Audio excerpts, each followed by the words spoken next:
प्रधानमंत्री नरेंद्र मोदी आज सुबह 9 बजे सिडनी डायलॉग में देंगे मुख्य भाषण। ऑस्ट्रेलियन स्ट्रैटेजिक पॉलिसी इंस्टीट्यूट का आयोजन।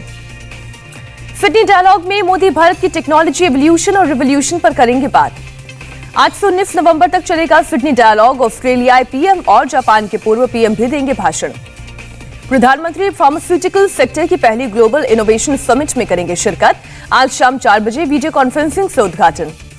महबूबा मुफ्ती की हाउस अरेस्ट की खबरों पर जम्मू कश्मीर पुलिस की सफाई। कहा, महबूबा हाउस अरेस्ट नहीं। जम्मू कश्मीर पुलिस के मुताबिक महबूबा मुफ्ती एक प्रदर्शन में हिस्सा लेने जा रही थी। सुरक्षा कारणों की वजह से नहीं दी गई इजाजत। ईडी ने महबूबा मुफ्ती के भाई तफुद्दुक मुफ्ती को किया तलब। पूछताछ के लिए आज सुबह 11 बजे दिल्ली हेडक्वार्टर बुलाया। तफुद्दुक मुफ्ती पर आरोप, महबूबा मुफ्ती के मुख्यमंत्री रहते हुए अकाउंट में कई कश्मीरी बिल्डर्स से फंड ट्रांसफर हुआ। जम्मू में एलजी मनोज सिन्हा का बयान, 2 साल में जम्मू कश्मीर में आतंकवाद खत्म हो जाएगा। सेना ने 2 अलग अलग एनकाउंटर में द रेसिस्टेंस फ्रंट के कमांडर समेत 5 आतंकियों को ढेर किया। एक एनकाउंटर कुलगाम के पुम्बाई गांव तो दूसरा गोपालपोरा में हुआ। मारा गया आतंकी अफाक सिकंदर लोन था, टीआरएफ कमांडर। आज पूर्वी लद्दाख के रिजांगला में वॉर मेमोरियल का उद्घाटन करेंगे रक्षा मंत्री राजनाथ सिंह। इजरायली सेना के हेडक्वार्टर पहुंचे सेना प्रमुख एमएम नरवणे। फोर्स बिल्डअप पर दी गई जानकारी। संसद का शीतकालीन सत्र 29 नवंबर से शुरू होगा, 23 दिसंबर तक चलेगा। सुप्रीम कोर्ट आज बोर्ड एग्जाम ऑफलाइन के साथ ही ऑनलाइन मोड पर कराए जाने वाली एक याचिका पर करेगी सुनवाई।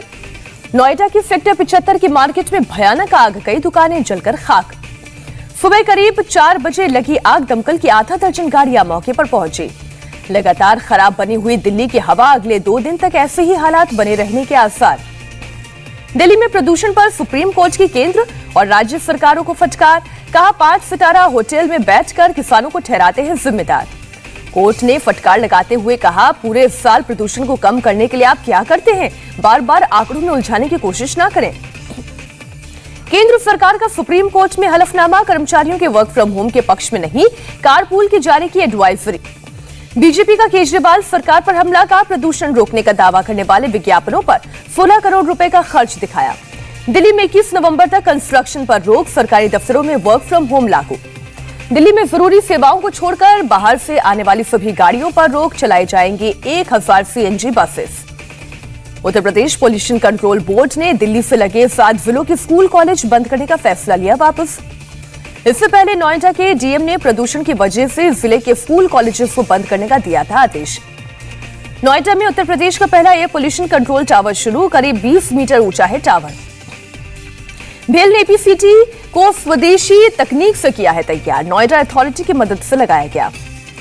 केंद्रीय मंत्री डॉक्टर महेंद्र नाथ पांडेय ने किया एपीसीटी का उद्घाटन। सांसद महेश शर्मा और विधायक पंकज सिंह भी रहे मौजूद। प्रदूषण के मद्देनजर हरियाणा सरकार गुरुग्राम में गाड़ियों को लेकर लागू कर सकती है ऑड इवन स्कीम। गुरुग्राम में CM Manohar Lal Khattar grievance committee की बैठक में हुए शामिल। बैठक में सीएम खट्टर ने सुनी शिकायतें, अधिकारियों को जल्द से जल्द शिकायतों के निवारण के निर्देश दिए। यूपी में दिसंबर के पहले हफ्ते से रथ यात्रा निकालने की तैयारी में है बीजेपी। 15 दिनों तक जनता को सरकार के कामकाज के बारे में बताया जाएगा। उत्तर प्रदेश के 4 अलग अलग रूट पर रथ यात्राएं निकालेगी बीजेपी। हर विधानसभा तक पहुंचने का है टारगेट। बीजेपी अध्यक्ष जेपी नड्डा का कांग्रेस पर करारा हमला। कहा, कांग्रेस ने 70 सालों तक केवल वोट बटोरने की राजनीति की। उत्तर प्रदेश में चुनाव से पहले समाजवादी पार्टी को लगा झटका। बीजेपी में शामिल हुए 4 एमएलसी। समाजवादी पार्टी के मुखिया अखिलेश यादव का बीजेपी पर तंज, बीजेपी से ज्यादा झूठ बोलने वाली कोई पार्टी नहीं। चाचा शिवपाल यादव की घर वापसी पर बोले अखिलेश, शिवपाल जी को भी पूरा सम्मान दिया जाएगा। प्रधानमंत्री का कल झांसी दौरा, जायजा लेने पहुंचे सीएम योगी। जायजा लेने के दौरान सीएम योगी ने ली सेल्फी, बांध के सामने खड़े होकर सेल्फी स्टिक से क्लिक की फोटो। नवंबर के आखिर तक आएगी कांग्रेस की यूपी उम्मीदवारों की लिस्ट, 40% महिलाओं को मिलेगा टिकट। चित्रकूट में प्रियंका गांधी ने लड़की हूं लड़ सकती हूं कैंपेन के तहत महिलाओं से किया संवाद, नाव पर बनाया गया था मंच। गोवा में बोले अरविंद केजरीवाल, हमारी सरकार बनी तो टैक्सी वालों के लिए बनाएंगे एक कॉर्पोरेशन। केजरीवाल ने कहा, टैक्सी वाले ही तय करेंगे किराया, साल में कितनी बार किराया बढ़ेगा ये भी टैक्सी वाले ही तय करेंगे। सीएम चन्नी के साथ पंजाब की पूरी कैबिनेट आज करतारपुर साहिब मत्था टेकने जाएगी। सुबह 11 बजे का है कार्यक्रम। 3 दिन के लखनऊ दौरे पर उत्तराखंड के मुख्यमंत्री योगी आदित्यनाथ से होगी मुलाकात। मुंबई के पूर्व पुलिस कमिश्नर परमवीर सिंह को घोषित किया गया भगोड़ा, सरेंडर नहीं किया तो संपत्ति कुर्क होगी। राज्यपाल जगदीप धनखड़ से मिले शुभेंदु अधिकारी, ममता सरकार पर लगा राष्ट्रीय सुरक्षा को कमजोर करने का आरोप। 13 दिसंबर को काशी विश्वनाथ कॉरिडोर का उद्घाटन करेंगे पीएम मोदी। 13 दिसंबर से लेकर 14 जनवरी तक वाराणसी में चलेगा खास कार्यक्रम। बीजेपी शासित राज्यों के मुख्यमंत्रियों का वाराणसी में सम्मेलन होगा। पीएम मोदी ने किया पीठासीन अधिकारियों के सम्मेलन का उद्घाटन। कहा, लोकतंत्र भारत के लिए केवल व्यवस्था नहीं, भारत का स्वभाव और प्रवृत्ति है। पीएम मोदी ने one nation one legislative platform का आइडिया दिया। कहा, देश की सभी लोकतांत्रिक संस्थाएं एक पोर्टल पर उपलब्ध हों। झांसी में रक्षा मंत्री ने राष्ट्रीय रक्षा समर्पण पर्व की शुरुआत की। कहा, अवसर मिलने पर महिलाएं रक्षा और सुरक्षा मामलों पर अहम भूमिका निभा सकती हैं। रक्षा मंत्री राजनाथ सिंह ने झांसी में शस्त्र प्रदर्शनी का उद्घाटन भी किया। खुद हाथ में उठाई गन। स्वदेशी लाइट कॉम्पैक्ट हेलीकॉप्टर की तस्वीरें आई सामने। पीएम मोदी कल वायुसेना को सौंपेंगे। नौसेना चीफ एडमिरल करमबीर सिंह ने कोच्चि में दक्षिणी नौसेना कमान का किया दौरा। नागपुर में बीजेपी पर बरसे शरद पवार। कहा, अनिल देशमुख की गिरफ्तारी के हर दिन और हर घंटे की कीमत वसूल करेंगे। शरद पवार ने कहा, दिल्ली की मदद से महाराष्ट्र सरकार गिराने की कोशिश जारी। महाराष्ट्र में हुई हिंसा पर बोले एनसीपी चीफ शरद पवार। त्रिपुरा मामले में महाराष्ट्र में रिएक्शन होना ठीक नहीं।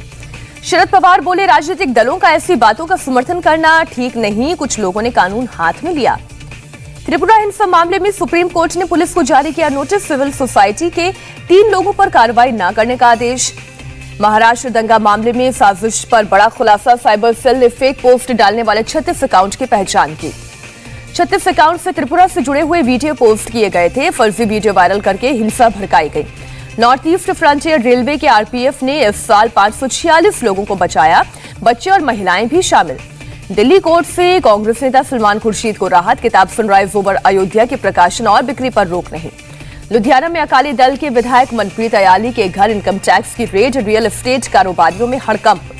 आयकर विभाग ने CCTV footage, computer, mobile data कब्जे में लिया। रेड जारी। दिल्ली के जंगपुरा एक्सटेंशन में 2 मेड की हत्या के मामले में 5 आरोपी गिरफ्तार किए गए।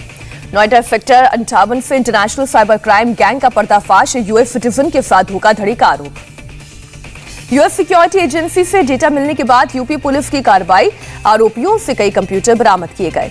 बिहार में डीजे और बारात जुलूस पर प्रतिबंध जारी रखने के फैसले से डीजे वाले हुए नाराज। तमिलनाडु में भारी बारिश की वजह से कई इलाकों में हुआ जलभराव। सड़कों पर पानी भरने के कारण लोगों की मुश्किलें बढ़ी। ट्रैफिक पर पड़ा असर। कर्नाटक के शिवमोगा में झमाझम बारिश। गाड़ियों की रफ्तार थमी। इंदौर में काफी समय के बाद सामने आया कोरोना का एक केस। प्रशासन हुआ अलर्ट। सीरम इंस्टीट्यूट के सीईओ अदार पूनावाला ने कहा, कोरोना से उबरने में वैक्सीन के प्रति हिचकिचाहट सबसे बड़ा खतरा। देश में कोरोना के 10,197 नए केस। 24 घंटे में 301 लोगों ने तोड़ा दम।